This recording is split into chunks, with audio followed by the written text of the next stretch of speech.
ಅತ್ತೆ, ಯಾರಿದು JS ಅಂದ್ರೆ ನಿಮಗೆ ಗೊತ್ತಿದ್ಯಾ?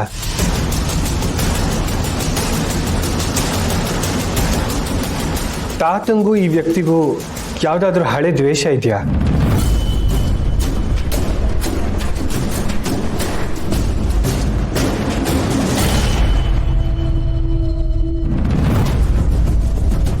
ಥ್ಯಾಂಕ್ ಗಾಡ್ ಆ ಒಳಗೆ ಬಂದಿರೋ ಒಂದು ಪೇಷಂಟ್ ಇಂಜೆಕ್ಟ್ ಮಾಡಲಿಲ್ಲ. ಇಂಜೆಕ್ಷನ್? ಎಸ್, ನಮ್ಮ ನರ್ಸ್ ಅವ್ರನ್ನ ನೋಡಿದಾಗ ಒಂದು ಧರ್ಮರಾಜ್ಗೆ ಯಾವುದೋ ಇಂಜೆಕ್ಷನ್ ಕೊಡ್ತಾ ಇದ್ನಂತೆ. ಆ ನರ್ಸ್ ಬರ್ತಾ ಇರೋದು ನೋಡಿ ಹೆದರ್ಕೊಂಡು ಓಡೋಗಿದ್ದಾನೆ.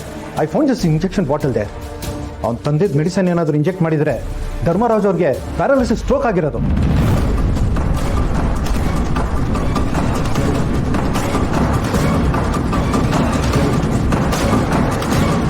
ಹಾರ್ಟ್ ಅಟ್ಯಾಕಿಂದ ಏನೋ ಹೊರಗೆ ಬಂದಿರೋರು ಜೀವನ ಪೂರ್ತಿ ವೀಲ್ ಚೇರಲ್ಲಿ ಓಡಾಡಬೇಕಾಗಿತ್ತು.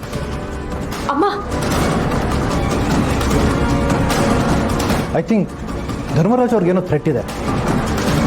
ಯಾವುದಕ್ಕೂ ನೀವು ಒಂದು ಪೊಲೀಸ್ ಕಂಪ್ಲೇಂಟ್ ಕೊಡಿ. ಹಾಗೆ ಪೊಲೀಸ್ ಪ್ರೊಟೆಕ್ಷನ್ ತೊಗೊಂಡ್ರೆ ಬೆಟರ್.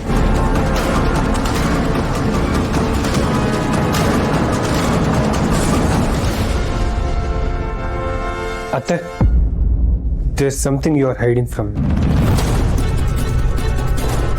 ಈ ಮನೇಲಿ ಬೇರೆ ಯಾರಿಗೂ ಗೊತ್ತಿಲ್ಲದೆ ಇರೋದು, ನಿಮಗೆ ಮತ್ತೆ ತಾತಂಗೆ ಮಾತ್ರ ಗೊತ್ತಿರೋದು ಏನೋ ಇದೆ. ಏನಾದರೂ ಇದ್ರೆ ಪ್ಲೀಸ್ ಹೇಳಿ ಅತ್ತೆ, ಅದಕ್ಕೊಂದು ಸೊಲ್ಯೂಷನ್ ಹುಡುಕ್ಬೋದು.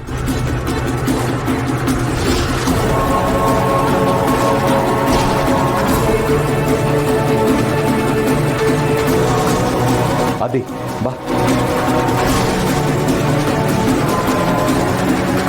ಅಲ್ಲಪ್ಪ, ನನ್ಗೇನಾದ್ರೂ ಕೇಳಕ್ ಹೋದ್ರೆ ಈ ವಿಷಯ ಈಗ ಮಾತಾಡೋದು ಬೇಡ. ಅಮ್ಮಗೆ ವಿಷಯ ಗೊತ್ತಾಗೋದು ಬೇಡ. ಅಮ್ಮನ